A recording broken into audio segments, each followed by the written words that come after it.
presentation. We'll answer all the questions that were submitted online, and then we'll shut down the hybrid and just have a conversation together as a community learning community. So first and foremost, if you don't know, I'm Tom Cronin, the Executive Director here at Green. Been here since September of 2021. Made a lot of progress during that time and overcome a lot of obstacles, but we're here to really just share with you our identity as a school system and our role in the state. So I'm going to have those others that are with us tonight. Bobby, you want to introduce yourself? Sure. And they're going to also share their why they do this work. Bobby Rollins, Director of Operations. Look, the first thing I usually say is I get to do this. I get to come in every day and have an impact on students and staff across the state. It's very impactful for me, and one of the things that I get to do is I indirectly impact students by directly impacting the adults in our learning community. Okay. Hi, everybody. I am Miss Fitz. I am the principal at Green Elementary. Been here since the very beginning in 2013 when we had 250 kids, kindergarten through 6th grade. Just sweet, sweet family. So I lied. Love our school, love our kids, love what we do. I'm a part of it because I wanted my kids to have something better. And so my kids have gone through Green Charter Elementary. One is still here with us as a 4th grader, and he'll eventually be leaving me. So it's bittersweet for that, but I am super pleased with everything that Green has accomplished. Our arts program, obviously, y'all just saw we named Miss Bloom as the Teacher of the Year. So, yay! I'll get her later for the speaker. No, but although we are a STEM-focused school, I have to have the A in there. That's supportive for the whole child. So love what we're doing here, and excited about the future. Perfect. Also, I wanted to introduce Stephanie Gottler. She's our newly elected board chair and also representative of this campus. So you want to come on up and introduce yourself? That's okay. Just say hi. Tell them why you do this.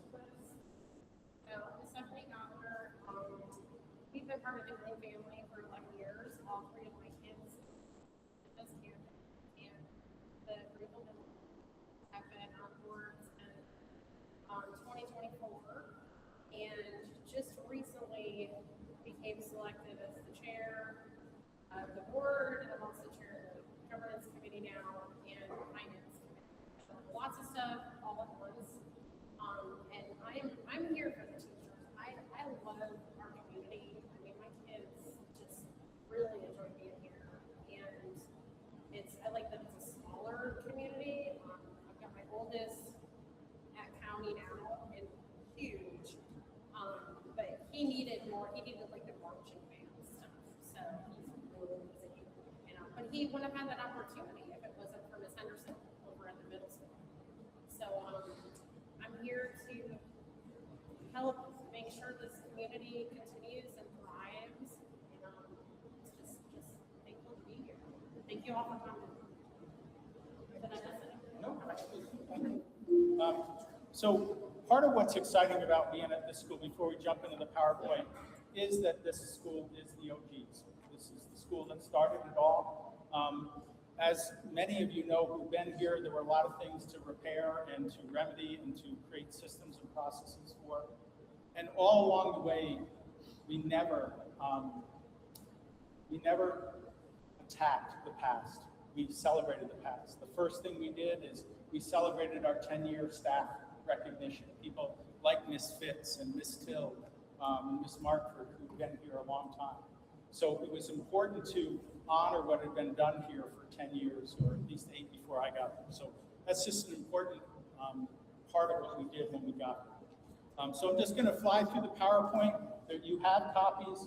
I'm really just going to focus on a few key things, and then we'll get into the questions. So obviously, we had to rebrand Green, and that's where we talked about the aspirational G and the promise of voice and choice. Throughout the time that I've been here, we've had the same mission and vision in our strategic plan and the same 4 C's at the end of this PowerPoint. So probably the thing that's most important to understand about how Green is structured is this right here. Melissa, if you could jump to this. This is a visual representation of our bylaws. Everybody at Green is first a voter, a stakeholder, a staff member, a family. They have a vote.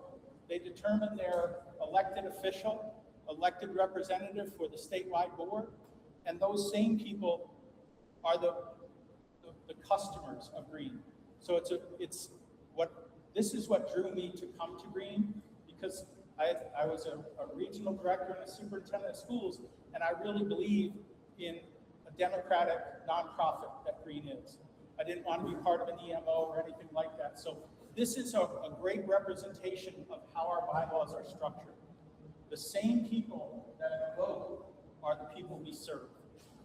So that's just an important structure. And as far as the director's role, it's the same people that were here when we had 1,800 kids, and it's the same people now with nearly 3,000. It was a structure that was scalable. So it allowed us to expand without adding more directors. The next page is critical. Well, I'm gonna skip the organizational chart. That's pretty traditional. Everyone who works here sees themselves somewhere in that chart.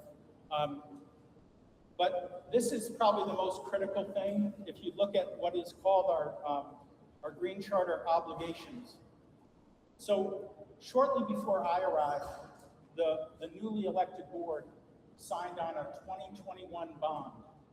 That bond was a $50 million bond, and it was a great decision by the board, but it created tremendous stress as I arrived, because we were now all under one obligated group. 5 schools, the only one that wasn't bought at that time was Spartanburg. That was still being leased at that time. They had bought the high school and the other 4 campuses with that bond.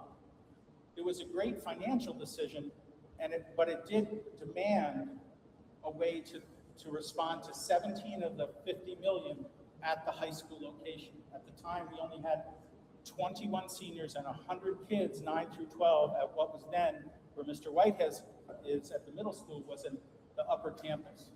So we had only 100 kids, 9 through 12, and yet in 2 years, as of 24-25, we had to be prepared to receive the burden of that 17 million. Because if you're not familiar with bonds, they do sometimes give you 2 years of kind of clearance on not paying for it until the school opens. So we did have 2 years, and last year was the first year we had to do that. And we almost got there.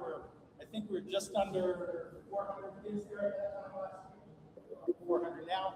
So that was the stress, and that's why we had to open Simpsonville as well, because if we didn't fill the pipeline, we didn't restructure our network, we wouldn't feed enough kids into that high school model. Meaning that the seniors I met with were really just in tutoring. They weren't having a school experience. They weren't having a lot of course offerings. And now, as that high school has grown, we've been able to have a more comprehensive school program. So that's why Greenville is special in that we have a K-12 system. A K-5 feeding a 6-8, and a 6-8 and a K-8 feeding the high school. So it's important to understand our bond structure, because all of our charters are part of that obligated group. And just last summer, after a pretty, almost a year-long process, we purchased the Spartanburg building because we were 2 years away from that lease ending. So that's our structure financially. And that's why when I first got here, the first thing we did is develop that Green for All for Green. First, our identity as a renewable energy conservation and sustainability school, that's the Green for All, right? And then All for Green, meaning like we all had to understand our obligations together as a network. The last key, well, second to last key thing, in this packet are 3 straight pages. 2 are about the United Nations sustainability goals, and then the inner development goals. These were developed in the mid-2015, 2016, and it really speaks to what we're trying to accomplish as a network. And from that, we developed what we call the portrait of a green learner, which is really this is our roadmap for our teaching and learning.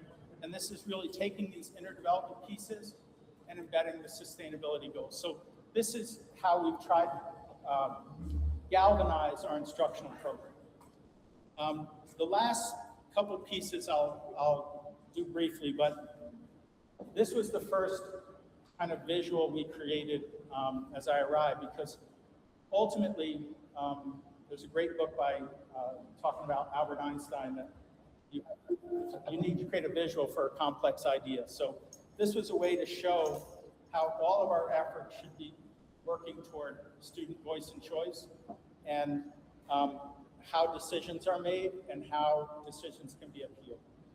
Part of what we had when I arrived was a real one-decider model, and as a network, we had to create high-quality schools across the state that were consistent, and we had to have distributed leadership where site managers were given some parameters.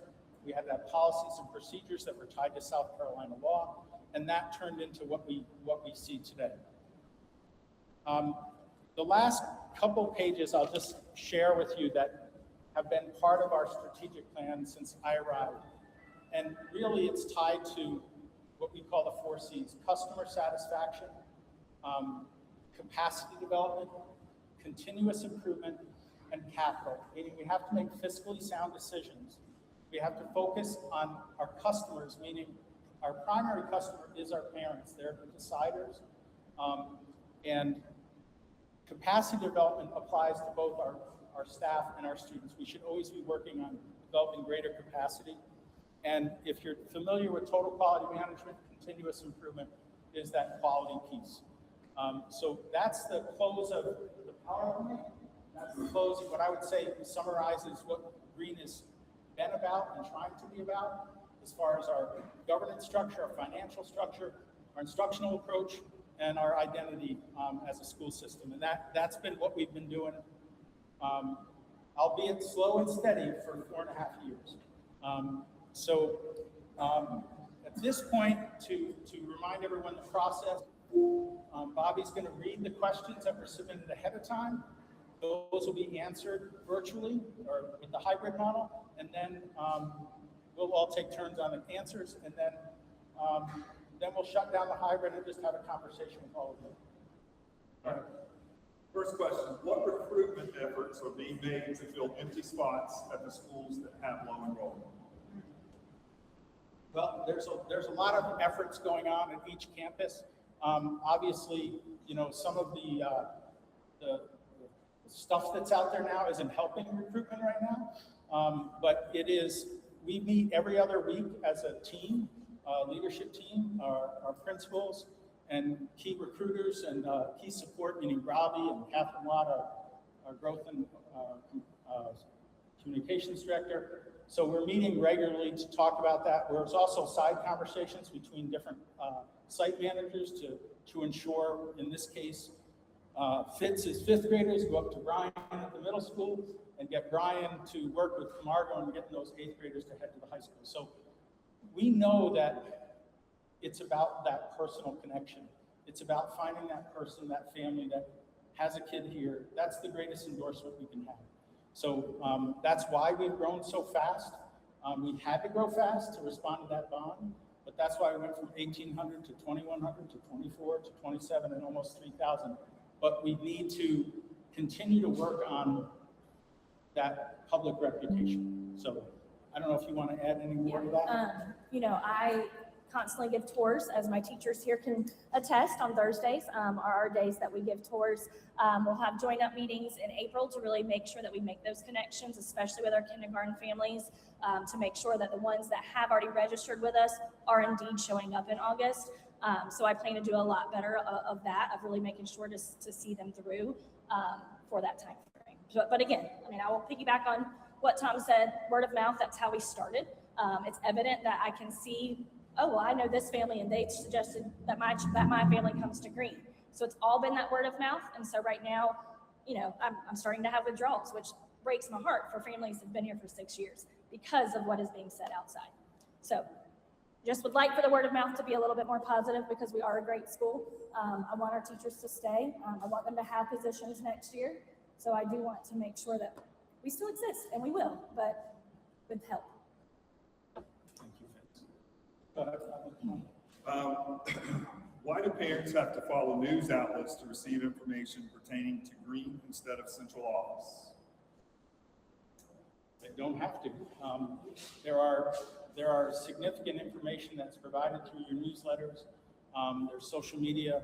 I don't know what other, there's Class Dojo, there's multiple, there's Power School, there's My School Bucks, there's significant resources for families to understand their kids' interface with the school system.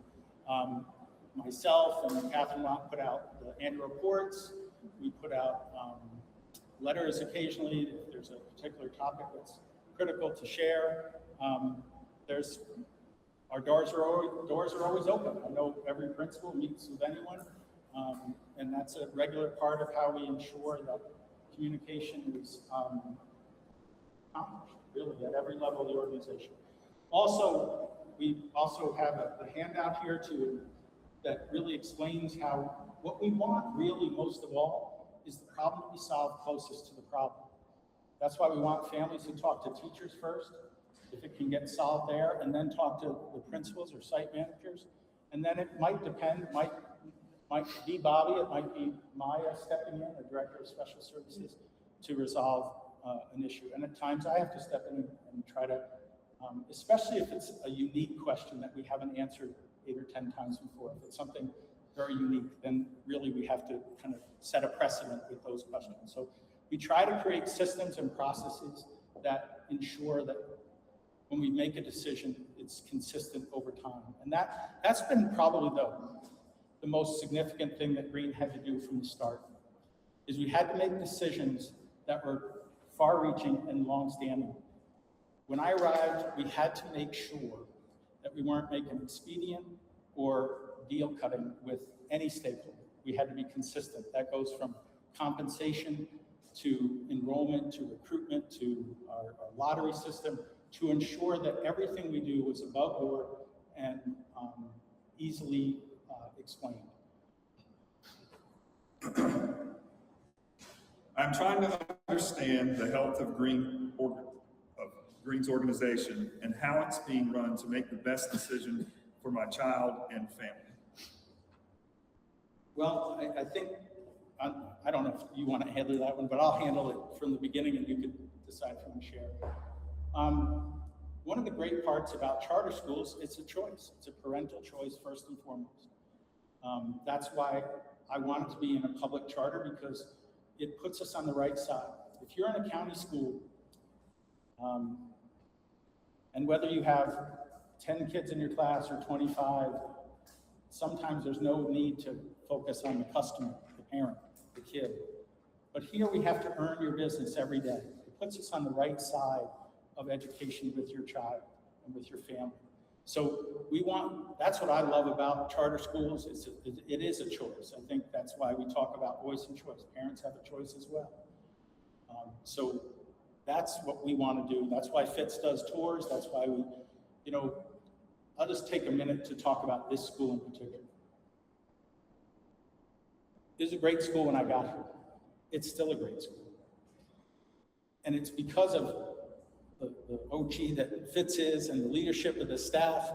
I know. It's also these, right? It's true. And that's what's so impressive about this campus, because part of the challenge when I arrived was there was questions about how kids were accepted into this school. That was a big question.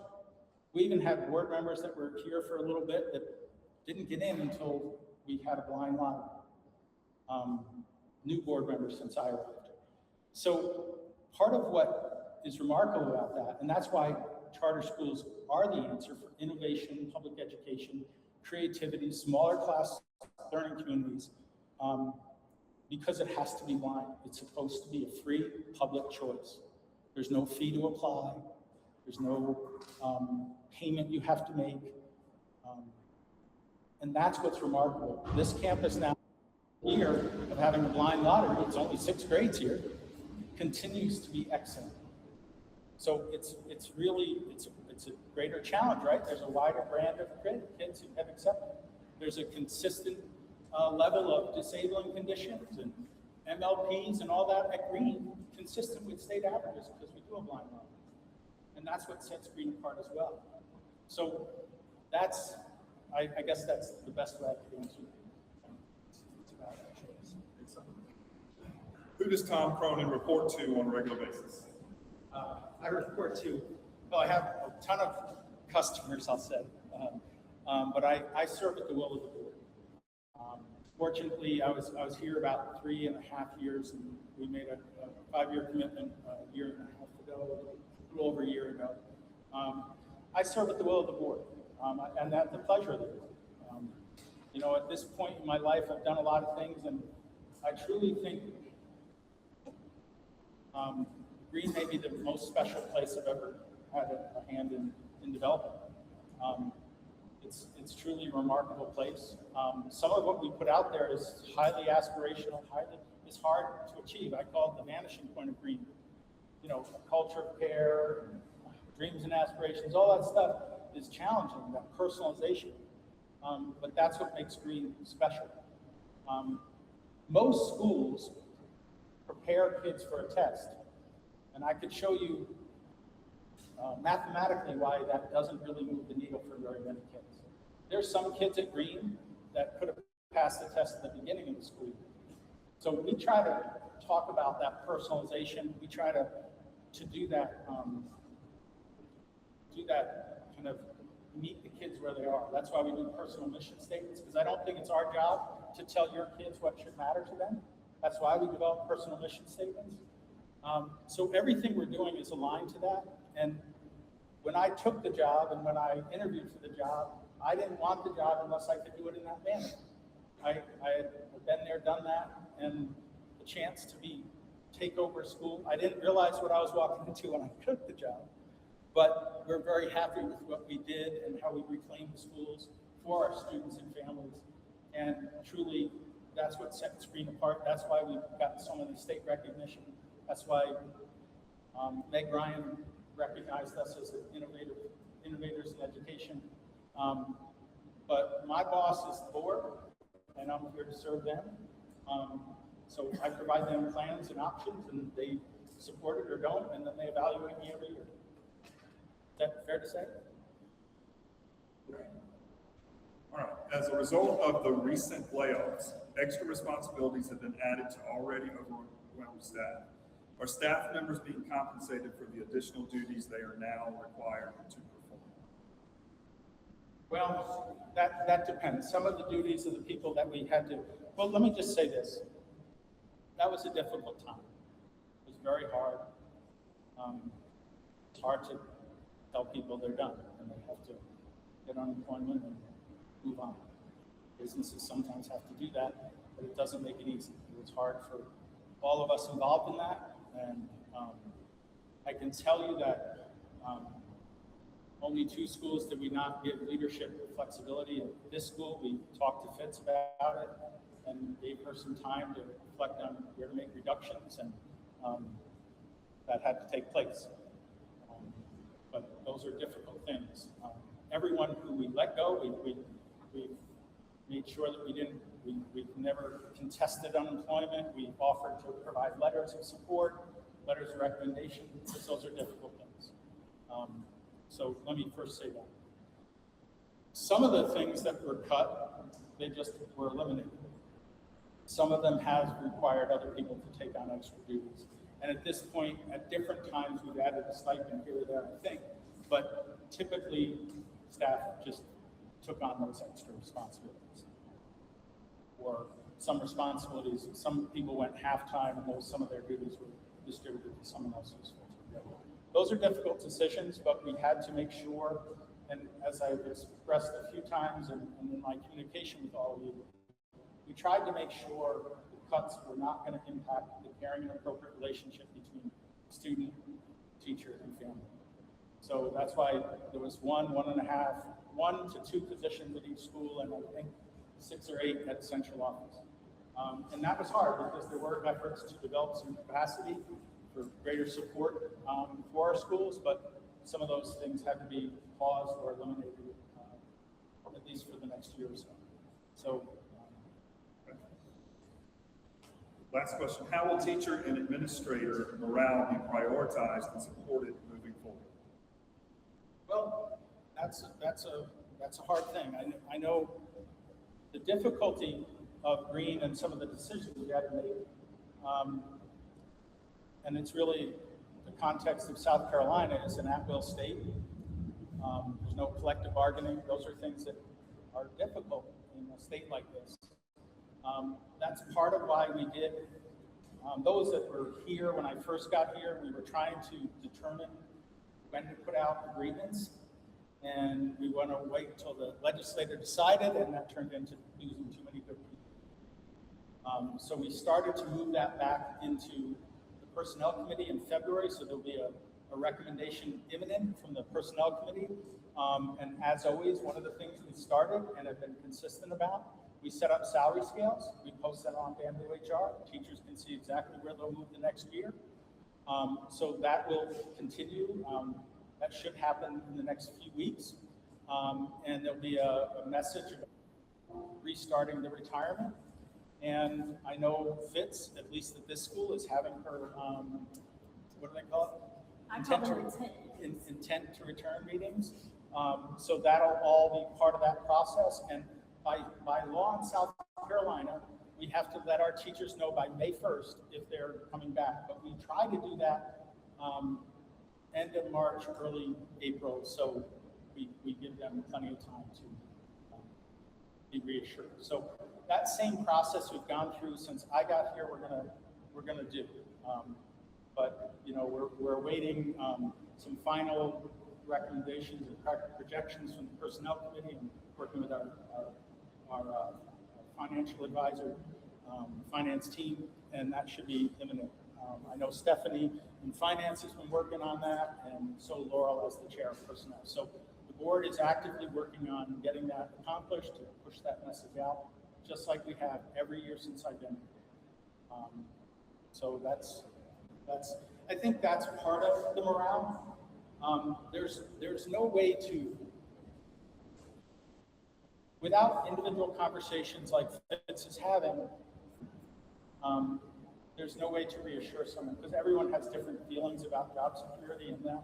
So we just need to be sensitive to what individual needs are and what factors are affecting their decision. But ultimately, we tried to give some latitude to staff as far as how they teach and tried to give them what we would call professional practice. Most schools have pacing guides and rules and regs, and they teach to a test, and that's what's made Green great. I do believe that teaching is a white-collar profession, and they need to be treated like professional practitioners. So that will continue as it has since I've been here. But I understand, I empathize with the difficulties of the decisions that we had to make at the end of November. I thank the leaders here who have stepped up to support their staff. And I know we're not Brian's school, but he took a really big leap and jumped back to the middle school for us. And he's an amazing leader, as is Fitz. And that's what keeps the morale high, is when you have a leader that's consistent and says what they mean and means what they say. So that's it. That's the end of okay. So thank you all for anyone who joined online. We've answered the 5 or 6 questions that were given to us through hybrid. We're going to cut the hybrid portion, and we'll have a conversation with everyone that's here. Thank you all very much.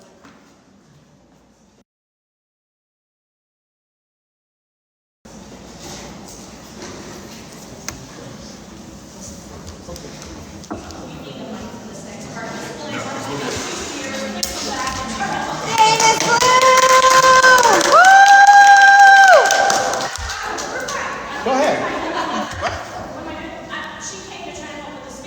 Oh, no. We don't need the speaker, right? We're good. But teacher of the year. Yes, teacher of the year. Let's recognize Pam Bloom.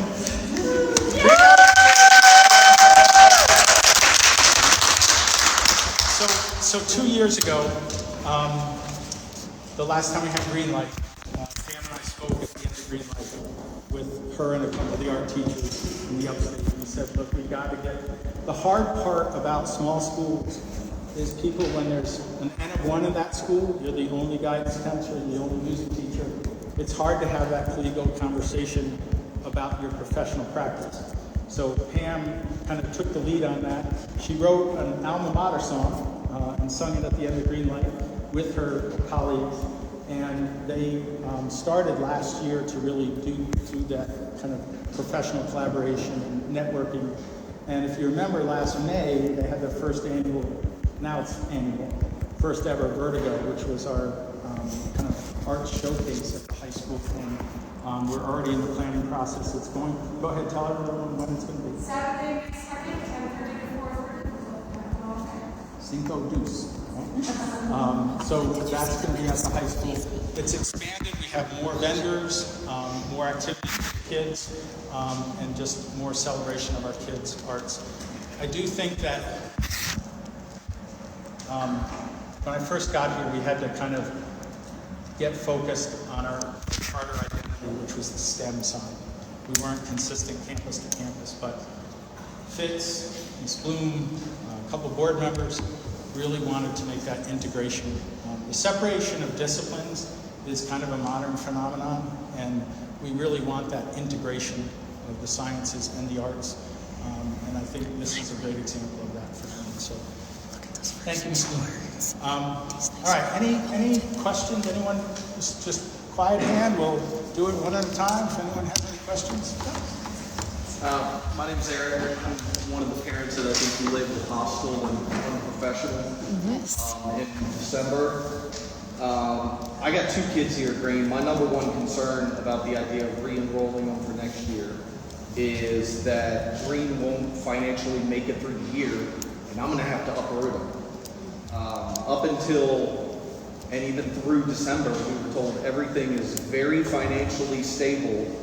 And obviously that wasn't the case. So given that we can't trust the things that we're being told and there's no transparency, what can I do to invalidate or validate what I'm being told by Green?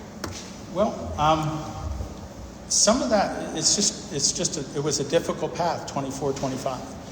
But we did come through it. We are on track to meet our bond covenants, which are the 2 most critical things for Green. When I got here, the 2021 bond had a poor explanation of how to calculate the debt service coverage in the bond. So I don't know if you were even on the board yet when that occurred, but basically the first year we were here, we were under what's called a technical default. So it was really nothing, we never missed a payment, we never had a problem, but it was giving us the responsibility of all the debt service before we even had the high school going. So for 2 years, we were fighting that battle with our bondholders. I changed our bond holding company. We went from Ziegler to Baird. If you've heard of Baird, I'm sure you've seen those. So the 2 most critical things for Green's financial health with Vanguard, who owns about 60 to 70% of our bond, is that we meet days cash on hand and debt service coverage. So last year, in the throes of all that we had to do, the ramp up at Simpsonville, the adding the payments at the high school, the loss of ESSER funds, we still met the debt service coverage is 1.1 times, okay? Meaning our bond payment is about 3.2, and we have to have 1.1 times that to meet that covenant. So we were 1.22 last year, and now with Copper Advisors as our entire financial team, we had to make these difficult cuts. We had to do some, cutting of personnel. But we are looking like we're on track to exceed that covenant, maybe in the 1.2s again. And our debt service, or our days cash on hand, is not a problem because we had to expend a lot of cash, but we also have a floating line of credit now, just as you would have in your home. So we won't have a cash days on hand. We have to restore that cash over the next couple of years because we are a public nonprofit. All our audits have come back clean. I would still say, I think you're fair to, that's a great question. And it's fair to be concerned about that. I look at it all the time. And I would say that part of my problem with the strategy that's underway to that I did call it hostile is because it's damaging our public reputation, which is causing families to leave. And that's the greatest threat to our viability, is that. So I'm pleading with everyone to take a breath, get your questions answered, and continue to talk positively about that. If you love the teachers, they're the ones doing the work. They're the ones that make it a great experience for your kids. And that's what we should be celebrating. Because quite honestly, the hill we had to climb to get here was difficult. I didn't like ramping it up this fast, like to do a 15% increase in enrollment for 4 straight years. But if I didn't do that, that 2021 bond would be too heavy. But we survived it, and now we're strong. We're going to, just so you know, this year we'll be sending, I think there's going to be probably another 20 or so kids from Spartanburg coming to the high school. We have 8th graders going over there, and they've got a small group coming from Simpsonville. But as the 7th graders go up in Simpsonville, now we're going to end up with over 200 kids going to high school. And that's viability. That's long-term viability. And it was not easy making some of these decisions. It was not easy to, I'll just be blunt about it. We had to believe it before we could see it. There were so many obstacles when I got here. There were so many things we had to overcome. The policy manual was tied. We didn't have a policy manual. We had a bunch of stuff that was from Florida law. So I agree with everything you're saying. We watch it closely. I'd welcome an opportunity to meet with you separately, and I could even have someone from Copper there who's our financial advisor. We have 4 key players that help us guide financially. We have a financial advisor, which is First Tryon. They're a public financial advisor. They're great. We have Copper Advisors as our accounting firm. We have Baird that oversees our bonds. So they're a crack team. We have a great team. That's why we were able to secure the purchase of Spartanburg. And Vanguard, who gives us the money, is very pleased with what we've done here as a team. So I would welcome a time to meet with you and talk to you further, but you said you had something to say. Yeah, I want to add to that. So Copper Advisors hasn't been our CFO group that long. So what was it, the fall, October? Well, they took over the whole, they were consulting, but they took over the whole thing in October. October. Yeah. So there has been significant progress since they've had it. Since coming into these leadership roles that I'm in now, just recently, I am working very closely with them. We've got 2 CPAs and on his way to work on his CPA. After a lot of conversations with Tom, we are communicating way more, and I'm able to communicate more in these individuals. We talk regularly about this stuff. The finance committee, but as a board member, the chair gets to talk with him a lot more, and I wasn't the chair of the finance team. We didn't have this open, being able to go to the finance team before. It used to be, everything would go channel through the board secretary. So now we have opened doors where we are able to have lots of conversations.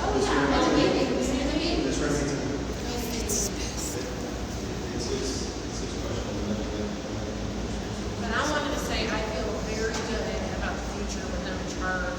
I talk to Chance a lot, and he is very knowledgeable. He has his MBA, his CPA, he knows his stuff, and he focuses on targets. So I feel good when he feels good about things, and I know they're working on a lot of things. The most important thing to our viability is high quality product, and I think we do that. But that's the most important thing to our viability. Yeah, I mean, again, I like what I'm being told. I'd like to validate that. When I sent in FOIA requests, I was quoted by Copper at $150 an hour for them to provide stuff from the general ledger. Yeah, so let me address that FOIA thing. So if anyone doesn't know, it's Freedom of Information Act. There are things that we can share as a public nonprofit with anyone who asks. but it can't be cost prohibitive. So there are things that we can easily get to you, and those things have been easily provided. If there's extensive requests that require hours of work by Copper, taking them away from their other work, it has to be, that's when we give an invoice. So that tends to be the process. But I would be glad to meet with you and go over any question. We have our audits, we have our 30-page budget, and I could even have Scott right there with you.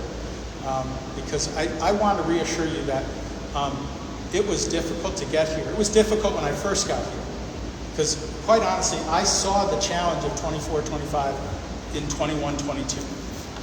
So I knew that if we didn't have a sizable amount of kids in that high school, it wasn't going to be viable. So I want to thank all of you who jumped on with us and continue to stay on with us, because the future is brighter than even where we came from, because there's no significant expansions planned. I think I would say that we'll have to make some type of green 2030 plan. There's a dead end for Midlands and Low Country because there's no high school there. At least we've found a way to get Spartanburg to our high school. So those are things we have to contemplate. But right now, it's just about raising quality and support internally. So there's no need to grow anymore. And on this campus, just so people have perspective on, 2 years ago, with the last bit of ESSER money we had, we replaced all the HVAC here. Sadly, we had to replace the skylights, but they are new now too. And with the leftover, so let me just address a question you're not asking but matters. Because I took over when I did, the high school in Simpsonville were done significantly cheaper than the schools before that. And in particular, Low Country, which opened right a few weeks before I got it. So because we did the high school so cheap in the 22, so inexpensively, the building materials are high quality, the space is good, but ultimately, instead of spending, I think, 15 point something, we brought it on time and under budget, and I had 1.3 million left in the $50 million bond to distribute to all the campuses. So I know I met with Sarah about that. We ended up being able to put the 300,000 in new playscapes here. We did the parking lot the summer before. So just at this campus alone in the last 2 years, we probably spent $750,000 in upgrades. And that was done creatively using ESSER funds and leftover bond funds. Because you have to spend down your construction side of your bond before you can gain any interest. Because if you don't know this, anything you have in reserve for the bond, which you have to keep some in reserve, you get interest off that. But it kept going into this construction side, so I had to spend that down. And now, through Copper's wizardry, and First Triumph, who's our financial advisor, we're now being able to reduce our bond payments each year because it's semi-annual. We pay it monthly, but it's semi-annual. It's the bondholders. We can actually lose a payment or two in a calendar year because of that interest. So we're doing everything we can to ensure that there's an equitable distribution of resources by campus and that the money is used to support the classroom. Are you good? Go ahead. Okay. Good. Problem that happened with 21 not happening again with 25. We have Baird now, who wrote it. So the Baird team, we brought the Baird team in 2022, fall of 2022, to say, how do we solve this? So it was nothing more than a poorly written debt service coverage. It's called maximum debt service coverage. And meaning that we were getting charged, we had to demonstrate 1.1 times for the full bond. It's bond talk, but it's Baird took over, wrote that with Hainsworth, our attorneys, and we were able to avoid that. And the great part about the Spartanburg bond is we built in their construction funds to rehab the center of the building because they have an L-shaped gym. We're hoping that I know it's not really a gym, it's like, so that's why we don't expect it to happen in 2024. You good? Okay. Sarah? Yeah. First of all, I appreciate the dialogue. This is the first time that we've had like a public dialogue where you can actually talk to everybody in mass and not just by an individual email or meeting. I also needed to say this again because I feel like I have to say this at everyone, how much I love this school, and we're here because of Ms. Fitz. We are here because of these teachers. And I will say that every day because my husband and I did extensive research because of South Carolina being so pro-choice and feeling like, okay, if we've got options, let's look at options. And so we came to this campus because of the reputation that Green had. I am not here any longer because of that reputation. I've stayed because of that woman and these teachers here. I don't like the reputation Green has, and I'm getting really tired. Tom, I am tired of feeling like you are angry at parents for raising the same concerns over and over and blaming us for bringing bad reputation, as you're calling it, to this school. It is not the parents' fault for pointing at problems. It is not the parents' fault for saying this feels unstable, and instead of like getting direct answers, we get catchphrases in a slideshow and we get, we'll take care of it. We're working on it. That's not practical and it's not trackable. It's also not helpful when the same goals that I see here and some of the academic ones I know that Ms. Kelsey is working on are the same 5 goals that this campus has had since you have been here. That's over 4 years that you've been in this position, and we have the exact same goals for academics over and over. We haven't met one of them in over 4 years that we've been here. That doesn't give me a lot of faith. When I say that you say here that you're looking for ways to start spreading transparency when it comes to our finances, increase our reserve fund, ensure fiscal stability. How? Why? Why now? You just fired a bunch of people, and I get that you got to do what you got to do to make ends meet, but like, we don't have subs. We don't have nurses at our campuses every day. There are 2 campuses I know of who don't have assistant principals. We've got people who don't, we've got front staff people doing the work of multiple people.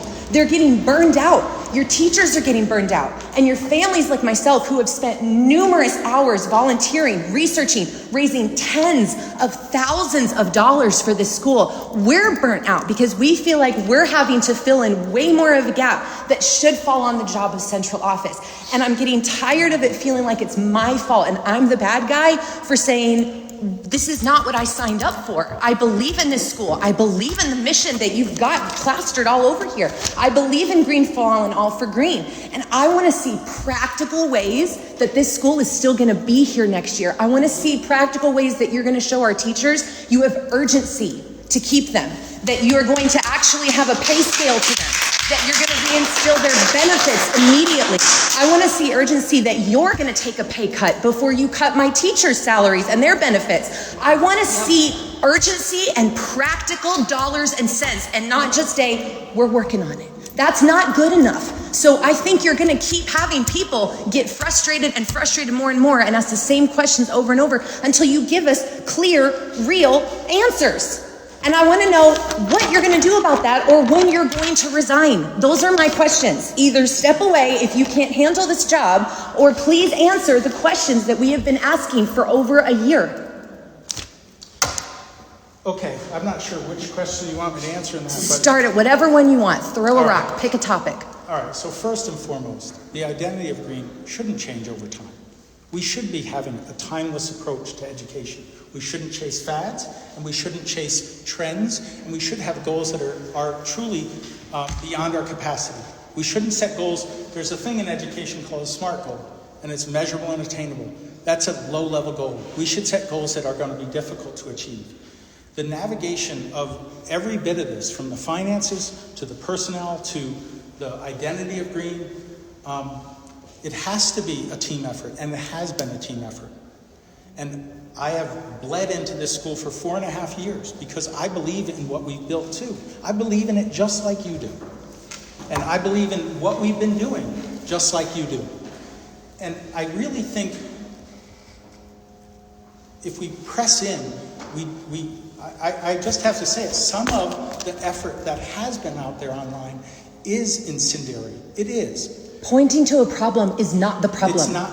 It's not, it's not about the problem. We can solve the problem together. Do you know what those problems are? Where are our subs? Where are our nurses? Where are our teacher benefits? Where are their pay? Where's the stability we need for financial liability? Where are our APs? Where are new people coming in? How do we know that the school is still going to be here within a year? You still haven't showed us that. You haven't given us indicators that we can look for to show us that you actually are going to make this school be open. Did I just hear you say you don't want us to set SMART goals? No, I said that's a limiting goal. It's a way to limit goals. No, it's a way to measure goals. No, I understand the measure part, but what I know, we're- but we've got like 1 or 2, right? We have several subs. Okay, I'm not saying our campus directly. I'm speaking on behalf of Green as a whole. Who is that? Safety guy. I was curious, you're awfully aggressive in the corner.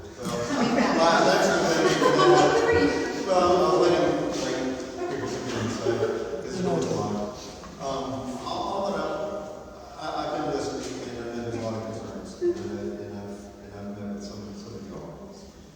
All that I'm asking is if there are questions, specific questions, allow that one person to ask the questions before more people chime in, just like the gentleman gave his questions. So if you could just please, just one at a time, so that we can get through the questions and answers.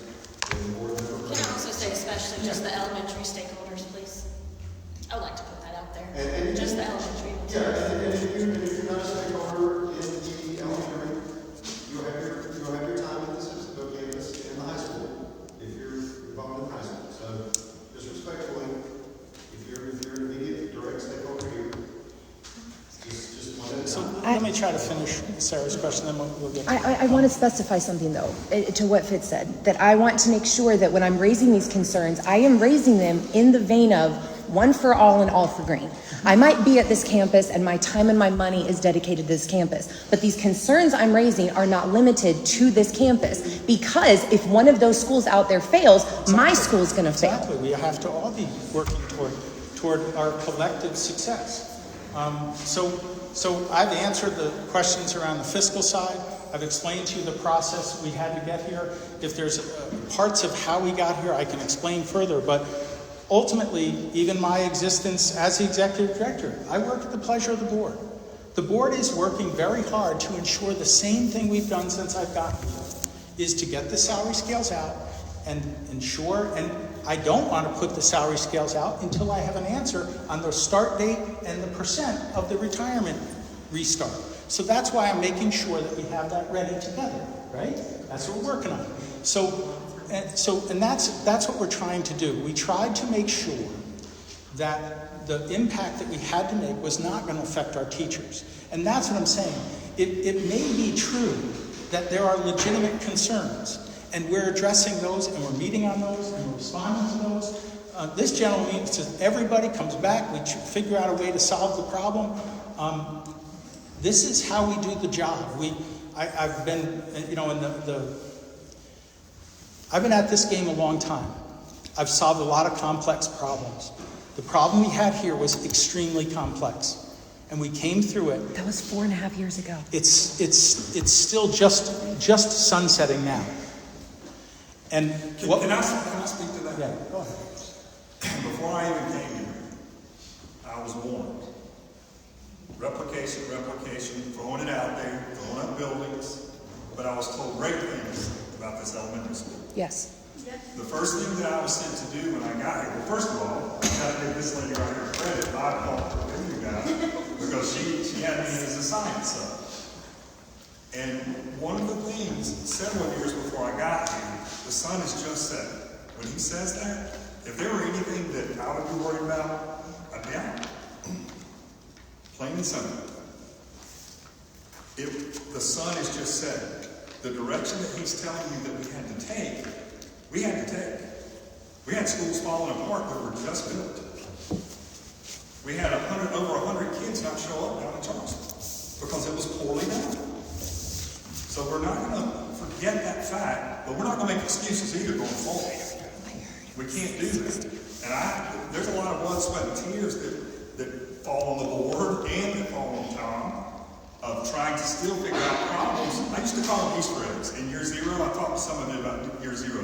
Every day we were uncovering a new Easter egg. Whether it's screws falling out of chairs down in Charleston, whether it's us having to replace people really fast down in Charleston, whether it's Midlands, wherever, whether it's Simpsonville, getting it up and going. Hundreds of thousands of dollars at Low Country after they spent $150 a square foot. They poured concrete down drain lines, had to jackhammer floors. So it was all, every time you turned around, the gentleman that left in Midlands shut down all water, shut down and wiped out every document.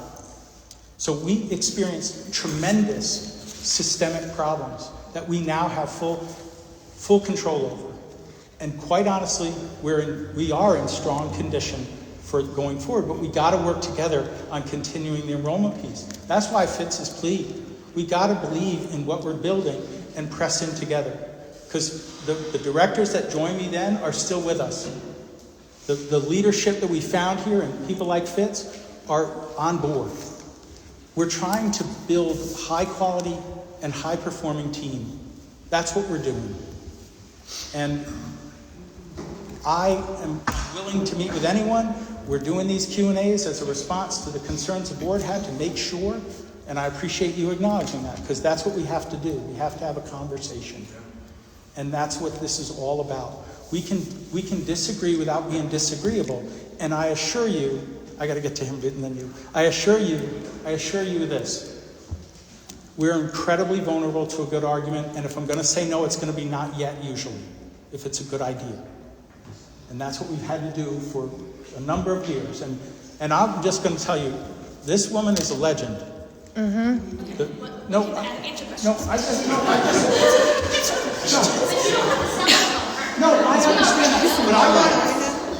But what I'm saying is, she exemplifies the kind of leadership we want. Exactly. Yes, because that's the only reason. She tells the same thing to every stakeholder. Yes. She tells the same thing to us. There's no duplicity. There's no misgivings. There's no, what does she really mean? And I try to operate the same exact way. Oh my God. That's how I operate as a husband, a father, and a leader. Sir? Sorry, quick question. So, I mean, you mentioned bringing new teachers into the school.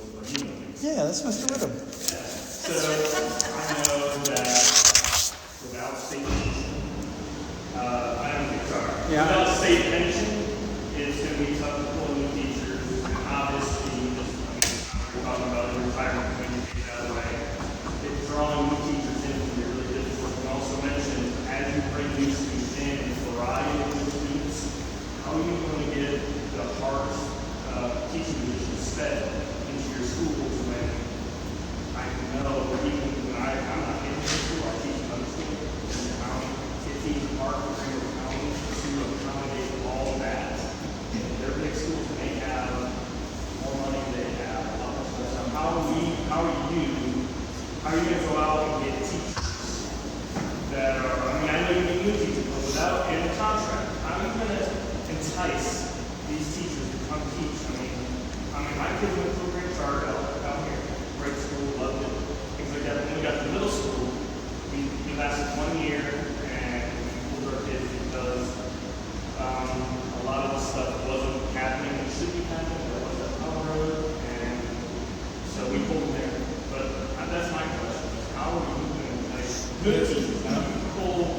I've worked with a lot of teachers, and well, I'm going to address a big part of your question and specifically.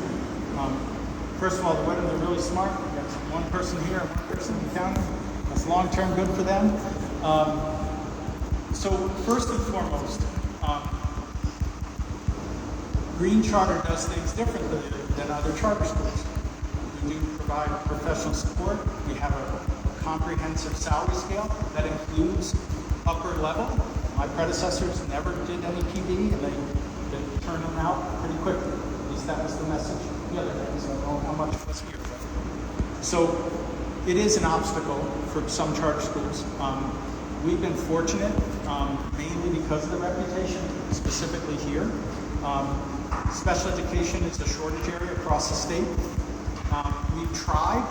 It's getting harder and harder. I'm meeting with 2 legislators tomorrow in Spartanburg because the funding disparity between charters and the county is ridiculous. It's probably $3,000 or $4,000 per child. Now times that by 3,000. look what we can do. So there are significant obstacles.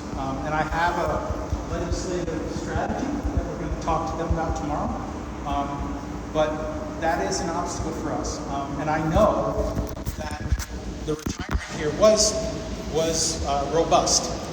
And it was Copper's advice that we have to pause it for the rest of the school year, but we have to have a plan to restore it. I don't think we're going to get where we were, but we have to have something that maybe we start a little low and build it up. We have to kind of say, let's make sure. Because, again, Copper is very conservative, very concerned about enrollment because of the stir that's going on, because we have lost a couple dozen kids just in the Greenville area. So I think special education, so if you're not aware, charter schools can employ 75% certified teachers, but not in special education. So there's one school that couldn't find one, had to pay an outside service. There's other people that work for us that were dual certified, and we asked them to move into the special ed side. It is probably the biggest challenge for charter schools is unique learners. It is, and I'll just do a little soapbox on this because I think you'll get this. A charter school is not usually a network like ours. It's usually one building. And to think that that one building would have to provide every range of service for every type of kid is irrational. In other states, charter schools are considered placements, meaning, in this case, there are one choice in Greenville County. A kid with significant needs, say a kid on the spectrum with significant needs, if they go to an IEP meeting, for example, this is for example, they don't stay in that school if they don't have that intensive program. There might be 6 or 8 elementary schools in Greenville County, and that's how charter schools should be. Because here's the obstacle we have. We have to have a blind lottery, and then we have to follow all the processes. So I'm going through, 3 or 4 expulsion hearings in the next week because kids do not belong in a regular ed setting. And that's the problem, because legally we can get, I'm waiting for a case, quite honestly.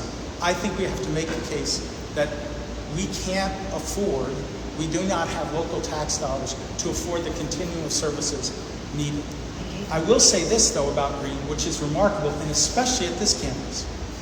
The amount of care and wraparound support that are provided for all ranges of needs at this school and across Green is remarkable. There were kids that I thought, I don't know if they're going to make it, and they're now there, and they're out to the next school. So meeting the needs of complex learners is a challenge, and finding staff with that skill set is a challenge. So Maya works really hard on that. We've been able to retain some and move them from this campus to that campus and try to do that. But we even have a remarkable staff member that was here that went from there. She went from there. Kristen Smith, who was at our cafeteria, who moved into. So she now is a multi-CAT certified special education teacher at Simpsonville. So Maya is always trying to work on people that have an interest in dual cert. So any teachers there want an additional certification? The other thing we want to do at Green is get all of our teachers GT endorsed, because GT strategies are good for every kid. And there's a few free pathways to that. So we're trying to push that out as well. So any other questions on that? Did I cover it? Because it is an obstacle. That's the key thing. I think the problem I see is if you don't want to start teaching it, it just makes it very classroom. And you will create and you're forcing a regular classroom teacher to, I guess, work on it. And it's hard when you don't have teaching, but you're teaching with like 3 or 4 kids in there. It's a lot more challenging. Then you're going to have high burnout. Then you're going to see. That's just and that's why we have to say we can't meet that need and let it happen. When you get it, I know you can't legally say, so when they have like an idea that you can't meet the needs of that child, do you tell the parents, or you say, hey, well, I know the legal issue, I can't talk about individual cases at all, but I can tell you that the process should be first identifying what the kid needs, and then determining whether that's in the setting. And too often we back in it the other way where we said, well, we got this, we can do that, where we should first determine what is in the best interest of the kid, and then determine if we have a need. And let Maya come to me, and I'll just say that we don't have a need, and we can have that discussion, because quite honestly, there is no appropriate funding to support one-to-one, all the things, we just don't get that. We get this much if you're identifying special needs or one-to-one. So it is an under, because the law is silent on it, and I can't have regulated settings where kids are, I'll give you an example. If kids can be held once, that's fine. We can do that. A pattern of that, that's not appropriate for regulated setting. Kids shouldn't be getting held in hallways, right, Prince? Right. So we've been through that, and I helped you one day with that one. But that's what we have to do. We have to have the argument and potentially the legal case. Because in education, everything changes on a case. Everything in education changes on one case. That's how I became a law. So I'm sorry, but I want to serve every kid that we can capably serve in regular ed setting. We are not, what's that, Tesla, what's that? McCarthy Tesla. We're not, lakes and bridges. We can serve kids. So here's the last piece I'll say on that. In my previous life, I changed the law around this. And we changed the law because we said, and I'm going to talk to the legislators tomorrow about this, the purpose of the Charter Act is innovation. And if you can't access, with accommodations and supports, if you can't access the purpose of the innovation of green charter schools, you're not in the right setting. And that's what I'm going to argue, that you can't say we're innovative and then make us do and smear everything that county schools have to do with a third of the money. So we were able to say charter schools, we call them magnets, were schools of choice. There were one choice in your county or your town, and if you couldn't access the purpose of the school, you weren't in the right setting. So that's going to take some, but that's how we start to put some boundaries on this, because the law is silent on some of these. They tell us we have to blindly accept, and then they give us no resources if we get a very complex kid. And everyone here, and all your special ed staff, do a remarkable job holding them together. Yes. But at some point, we have to say, uncle, and say, this kid's not appropriate. The last thing I'll say on that is when a kid is a potential threat, we do an extensive BCAM, and I've had Maya just put the kid on homebound. Because I have an obligation to protect schools that I don't oversee. I can't just toss a kid if we think he's a high risk, a safety risk. We know that every time there's a violent act at schools, there's 10 incidences that should have been addressed. So I will always spend a little green money to make sure that we know what's going on with that kid before we either let him back in or tell him you can't come back. So there are times where we put him on homebound, we provide support, and we provide an assessment. One of the things that I think you have to think about when it comes to student behavior is too many times we look downstream. We're trying to control an outcome. All we can do is control the process, and we need to be looking upstream. What's causing behaviors? Now, there's some instances that Tom's talking about where I'm sorry, kid's got to go, especially if it's a high threat, high level threat, something to that extent. We think zero tolerance makes 0 sense. However, in situations like that, we look at behavior through 3 lenses: frequency, severity, and duration. And severity is the most important. A kid can do something only once and never come back to the school because it was so severe. There are behaviors that are annoying, but they're low level. They're not very severe, but they're persistent and they're all the time, and kids shredding a pencil every day. So there are things like that, but severity is the thing that will get a kid, you need to stay out. And every principal has the 10-day suspension letter. Any kid that has a disability, we have to do a manifestation IEP meeting. And I can still expel, but that gets more complicated. So I hope that fully answered your question. There are significant obstacles around funding and support for special needs. There was somebody else. I mean, kind of. Can I go to her and then come back to you? Not to get in legal weeds or anything, but is there a contingency plan anything in place to keep from whatever happens in the Midlands case, we give the entire green network out? Well- Immediately, effective, immediately. Well, Or 60 days, or 6 month notice. Because my place as a stakeholder at this school is, he's just starting his journey. We love every minute of it, and his snarky little personality. In his little country cake.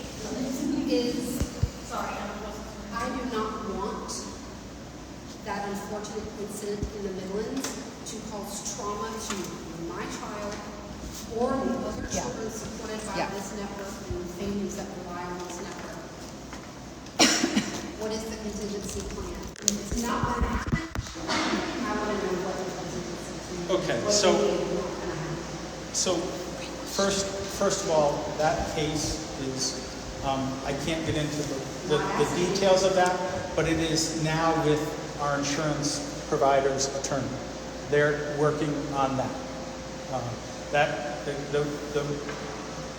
The criminal or legal side is one level, and that's pretty small for us as far as like a financial impact. But the civil is the concern you have, and exactly. Well, I thought we were doing a great job, but No. how many million is second away for us to? Well, so we have I don't know what our high limit on that, but basically there are limits to how much a civil lawsuit can access. So what they're going to try to prove is some kind of institutional failure where we believe there's no evidence of it all. But that's what they put in their lawsuit. That's what they're trying to smear it as high as they can. But ultimately, we've provided everything to the police. We've provided everything to this attorney. We've provided everything to our attorney. There's an extensive attorney-client protected investigation at the board commission. So we look forward to dealing with this case more openly and directly, but it is still an ongoing case. We're surprised that the principal hasn't been exonerated yet, but we're just being quiet about it. And we believe that the civil lawsuit, will be handled by our insurance provider. So, no, they're already on it. They're on the case. So you're saying none of that money is coming from? No. Initially, we did. We did pay some legal fees at the beginning. We supported the principal for a time. Right. But at this point, it's really just in a waiting game. It could take 2-3 years before it goes. So a lot of conversation will have to happen, a lot of discussion between attorneys, depositions, discovery. We still have never been met with by either Irma or Richland County. So I have to remain tight-lipped about this because it's a legal process. I can tell you that my position on this hasn't changed. If any of it's true, the person should be, just put away and locked up. But I can't say any more than that. I can tell you that at this point, we feel like the liability insurance and their lawyers will handle it.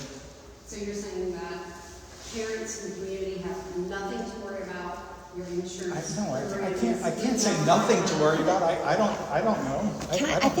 Part of the question that I think you're raising, and I hope I'm not, Catherine, stepping, you keep bringing up this idea of the image. That's a pretty bad image at Midlands. And so if you're worried about, enrollment with image. I don't disagree with any of that. It is a difficult thing. They come down and was like, well, it's not like we're going to close in January or February. You have to be careful the way you say No. it. There is Can I address that? Can I? All the teachers were like, are we good? Are we good? So, I was like, please, I let me just validate that concern completely, because Chance was brand new, and he's asked, are you going to be open in January? He says, we're going to be open in January. It was like, what? I completely agree. So it's February, we're still here. So I agree with you. The perception of that is what it is. It is inappropriate for me to say any more about this, because anything at this point they can use as fodder. So I know Jeff has worked closely with that entire team down there. We had a great Q&A last night with the Midlands community, and they're in good shape with regard to the perception of that. But it is truly, there's nothing more I can do on that, because at this point, it's a legal process. Speaking of Midlands, there's lots of reports that your enrollment is considerably down in the Midlands. It is. What is your action to take care of that? Because that does affect all of the. Yes, it does. So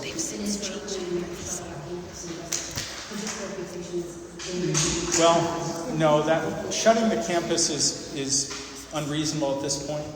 And the process for that would be extensive, because the bond that I described owns that property. And the bond is such it would almost be better to find a different use for the building, or hand back the charter, or do something, because closing the bond, it would be more costly, because the bond rates are so high now that the board did a great job with that bond. We got $50 million at 3.75. 3.75 or 35. We extended the term and lowered the rate, and we got it at a premium. The board got $52.5 million, only has to pay back $50 million. So if we were to sell that building and redo a bond, we got another $1 million in closing costs and a 6%, and now we're going to pay 42 or something, and we'd pay a higher monthly payment or higher annual fee for less support. So we believe we have really a couple of years to really build that reputation back up. I know the leadership down here is very committed to it. She's visiting every early childhood center and trying to draw it. As I said, all you have to do is get 30 or 40 kindergartners in, and we're going to be good long term. So retain the kids you have and bring in a group of So I share your concerns about the reputation, the message out there. I share your concerns about the threat that a lawsuit can be like that. But we feel that we've done a lot of extensive background support. We're ready whenever we get a chance to talk or be deposed. And I would still do the same thing I did when it occurred, because what we knew and what we knew then and what we know now is still what we feel is substantial. We believe that she did her job, and that's a difficult thing to say, but I can't get into the reasons I have for that, but you had a question. Yeah, you did a good job of answering the IEP question for him, but again, with the teachers, right? The other thing is I choose to bring my kids here because the teachers are awesome. And, talking to other principals in the upstate, and they're interviewing over 30 different green teachers. Yep. These are principals outside of this network. So it's great if you can recruit new teachers. But what about the experienced ones that we know are great that are heading out the door because they still have no retirement benefits? I know. That's why we're trying to do what we did every year and get the salary scales out and a message about the retirement kicking started again. I agree with you. It's better to retain quality teachers than train someone new. So what are you doing about it? What we're trying to do is get the salary scales out and restart their retirement. That's what we're trying to do. That's what we do every February. We get the personnel committee to contemplate that, and they provide us the guidance going into the budget process. The personnel side is 70% of the budget, so we make sure that we give a reasonable projection. We've done a lot of raises over the last 3 years. We don't think we can get to the 7 or the 5.5 we've done in the past, but the salary scales have to get pushed out so all the teachers see it. That's all I can say. That we have to assure you of your pay and your retirement support. I'm not going to say, hey, you want to come back and not have those answers. So I'm trying to make sure we have that supported and that message out. It will happen this month, as it always has. Yes. I would love to better understand your plan for supporting administrators and teachers when it comes to managing student behavior. I'm sorry. Sorry, I know. This fan is very Use my loud. teacher voice, sorry. I said I would love to better understand your plan for supporting administrators and teachers when it comes to managing student behavior. Currently, our main sources of support are our administrators, instructional coaches, and guidance counselors who are already balancing significant responsibilities. I'm curious what additional structures support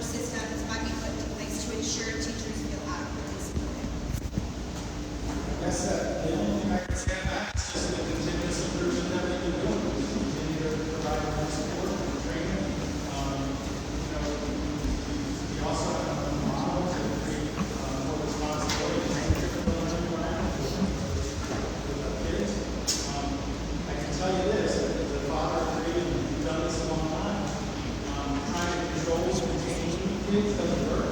They own the school responsibility, and this school does a great job with the Unity Day and all that, Peace Day. So what we have to do is continue to push that forward so that all kids are connected to the same. Beyond that, we have staff you're talking about, and that will go on probably, we're starting our budget cycle with the principal starting right? So we'll talk about staffing needs that exist campus to campus, and that'll feed that process of budget development. Every school across the country last year lost money. So we have to figure that out. And again, that's why I'm trying to fight with legislators to change how they look at funding. But we're also, I know there's someone here that last week for training and support for some things that they want to do to help create greater school engagement. It's a challenge. It's hard. The other thing we try to do in our schools is have collaboration. Because quite honestly, and anyone who has more than one kid at home knows that sometimes one parent does better than one kid than the other, the same goes with teachers. So we really want to give the teachers time to talk about, I don't have a problem, let me tell you what I do. I know we got a divorce school, we have a whole collaboration. That's another thing to show that we create environments for teachers to learn and do that. Kids are very complex, and a lot of kids are still recovering from COVID. There are different behaviors we see, but that's the multi-steps that we're going to do. There's a ball in the bathroom. So there's a ball in the bathroom in my element. All right, so I'm going to teach you my teacher's lessons. First of all, I want to thank the parents for coming. I get the blessing of teaching all the students. So who is your student in first grade? Henry. The kindergarten and first are obviously my favorites. I want to give a shout out to the PTO because honestly, in the last 3 years, for related arts, I can only speak for related arts. If it wasn't for PTO, I would not have any of the amazing new equipment I have, from my buckets to my parachutes to my frisbees. They have provided my budget for me. So as teachers at this campus, we see our building going through major repairs. So for example, I have lights in my gym that were looked at by Chase, our head Project managers, maintenance several months ago, and I still have several lights that are not working. We have a courtyard that has draining issues that continually floods, where we have to move events that are scheduled when it rains, because our 4th and 5th graders have to use that area. When I look at central office, those are all brand new offices that were put in here. Meanwhile, our campus is falling apart in a lot of the other areas. The 4th grade classroom where the water would come through, where Miss Elgamo is now, where we have to put sandbags against the door. So we've had, some repairs that have needed to be done. It just feels like it's kind of always on back burner. We have plumbing issues. Water fountains. A lot. We've had a lot of plumbing issues. So as far as delegating money to what goes to what campuses, we had shared this, Simpsonville, beautiful campus, brand new furniture, brand new everything. Parents going there, I'd be like, I want to go to Simpsonville. Fits, everything that has been said about fits. Yep. Really why we're here. Yep. 100%. If you look, now, and again, this is just teacher, as a teacher, she's a constant here. But if you look at our other campuses, the high school has had 3 principals in 4 years. Low Country, we just removed that principal. You just removed the middle just removed the Midlands principal. Spartanburg has had a new principal. So as a teacher, if I was in those schools, I'd kind of go, do I trust the hiring that's happening?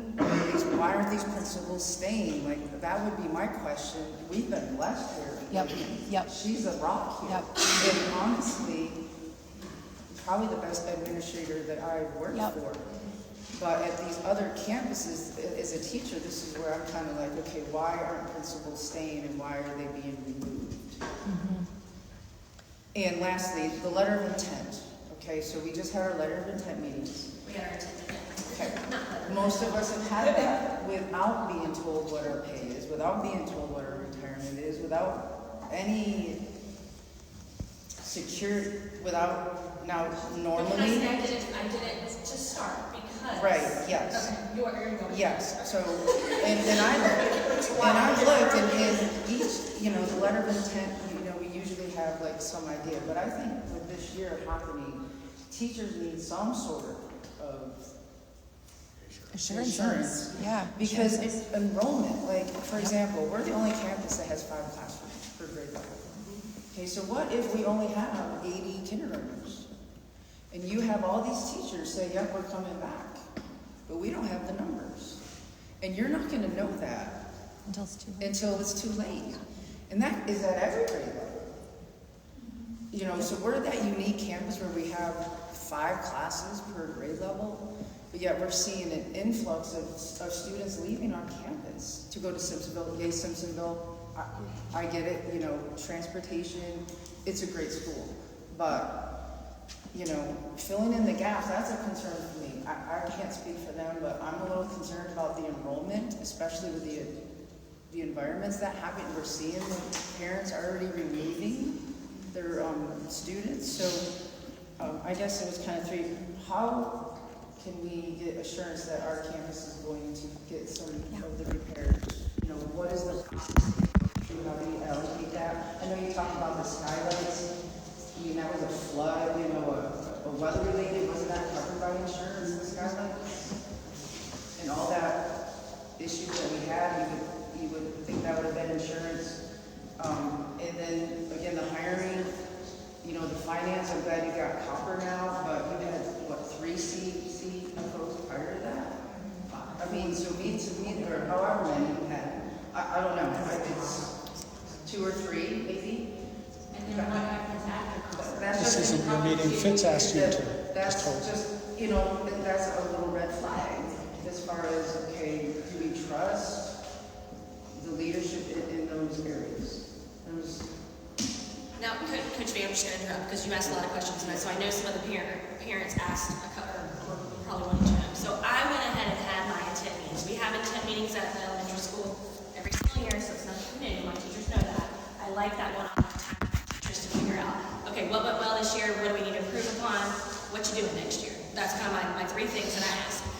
This year, they're right. They had to do it without, I went in there blindsided. So yes, I've had many say, hey, I'm returning. I've had many say, hey, I'm trying to figure out what the pay scale is going to look like. And then I've had some that said, I'm going to be leaving.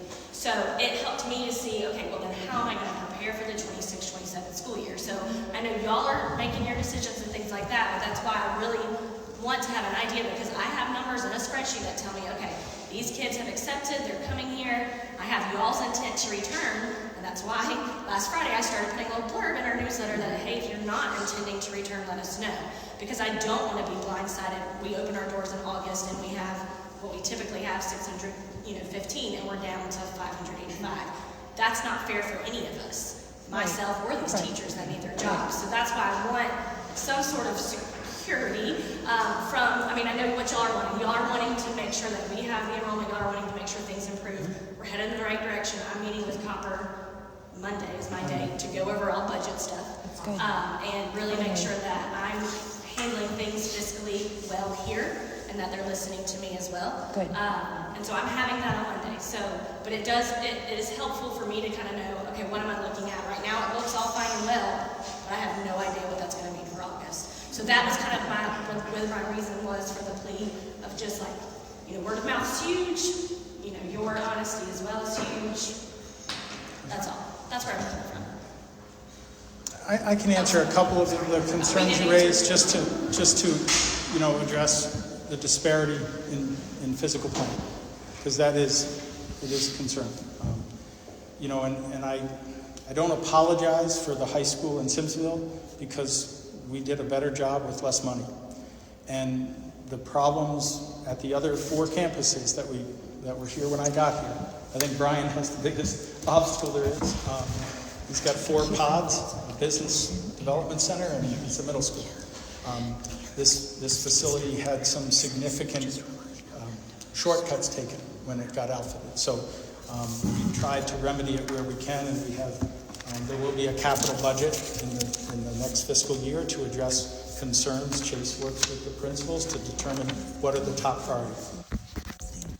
Electric, all that is emergency. It's done right away. That gets handled. Chase calls a contractor. It gets done. So the disparity in physical plant is just that. And one of the first things I encountered when I got here was Bobby's Point in Low Country. There was a whole bunch of people, and furniture was delivered that wasn't assembled. So we lost 100 kids. Kids were standing in rooms. There were bolts and washers all over the school.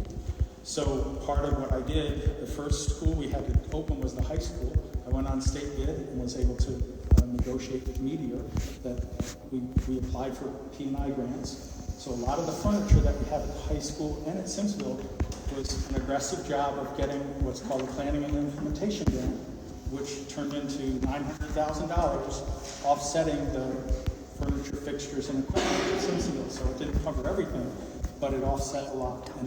And when I had the chance here to fix what was Green Apple, which is another story of who was doing that, we did it right. And I know Ms. Bloom is in there, and we did it right. We furnished it right.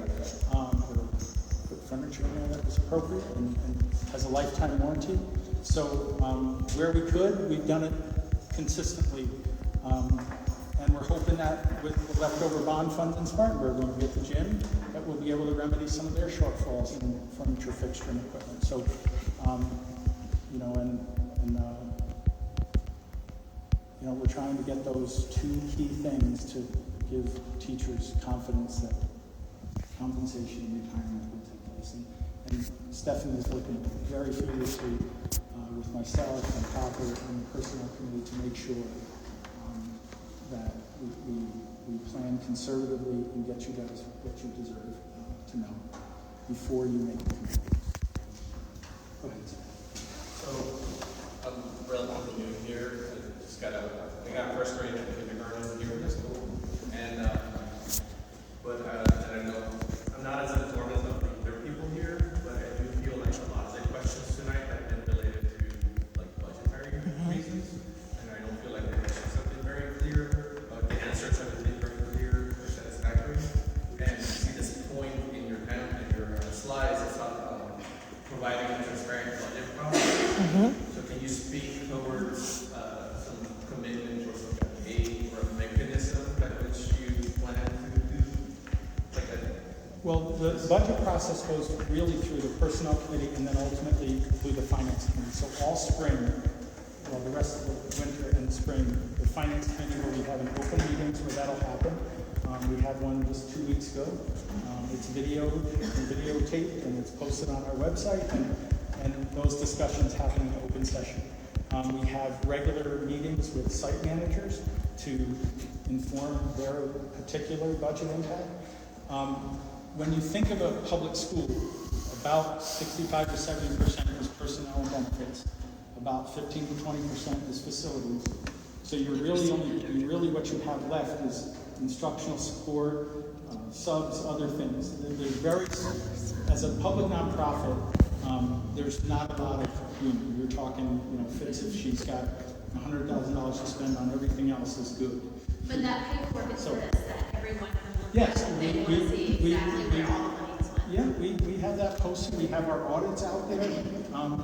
But every board meeting, someone asks for that. It's been provided and it's been put on our website. And your website. It's not I know we're working on the website. Hold on, one at a time. So, sir, there is a process. Proctors are now financial guiding that process. I will say this, we've already seen things we can do to improve this relationship with them, and that will happen in the fall, meaning that we have to have a larger conversation with the board and our principals around budget priorities.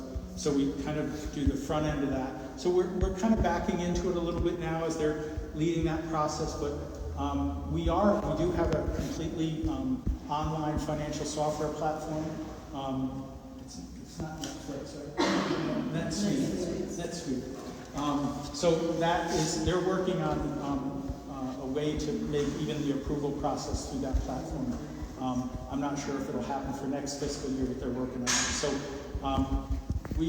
every year we have to do a public audit of all our finances. We have to pay for, I guess it's 7 audits, right? So those are all on our website. They're provided to our district. Our quarterly reports are provided, and our finance team is a recorded meeting in open session. If I may, the audits are only looking for fraud, not any sort of like financial responsibility. The only thing that's posted as far as budgets or available in the meetings, which I've attended the finance committee meeting, is just general income statements that are very broad, not detailed at all, and it's not divided out by campus at all. Our audits are done by campus. Where are they? No, he's agreeing to that. He's saying that, but when you're looking at the budget, you make it so broad that you can't really see where the money's being spent. Correct. Because it's so broad. He's saying you can't break it down to like what's going on in the field versus, you know, the So we have that stuff. I think we can post it on the website. It's not on there already.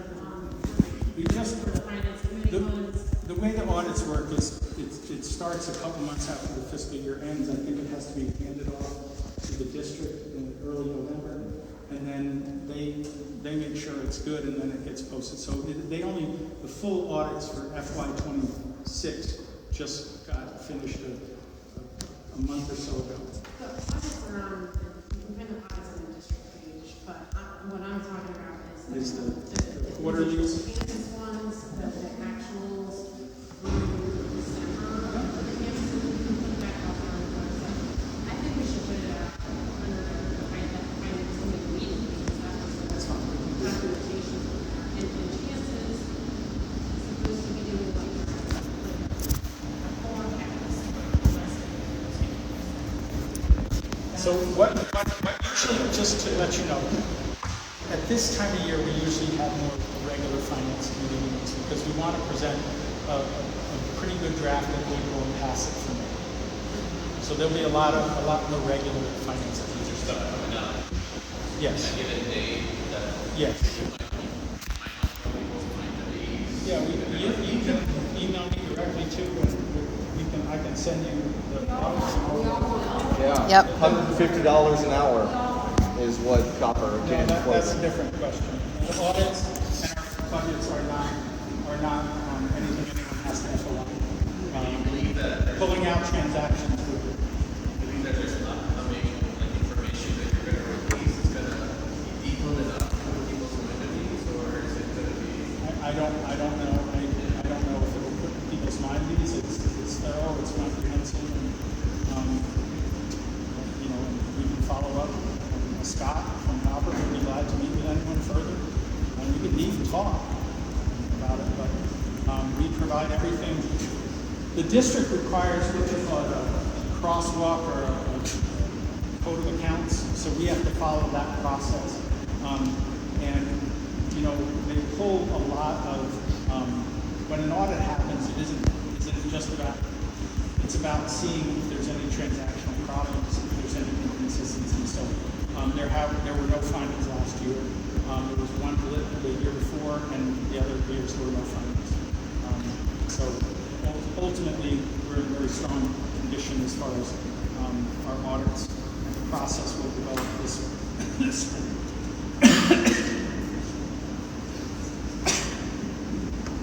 Any other questions for today? No? Are we going to get more detailed financial documents audits, like. I can get you breakdown? everything you want. Email me in the morning, I'll send you all the audits and everything else. Post them. I can do that too. I thought they were up already. I swear I thought they were up already. Last question, is that good? Okay. Mine is trying to say Davis campus. Is that you? Independent State Davis campus? Yes. Are you aware the front door stays open and will not latch when it's cold? I'm aware that there's a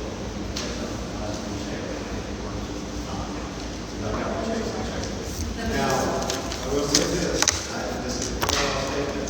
Stand up. So this I will say this, when you talk about prop doors, I've had extensive conversations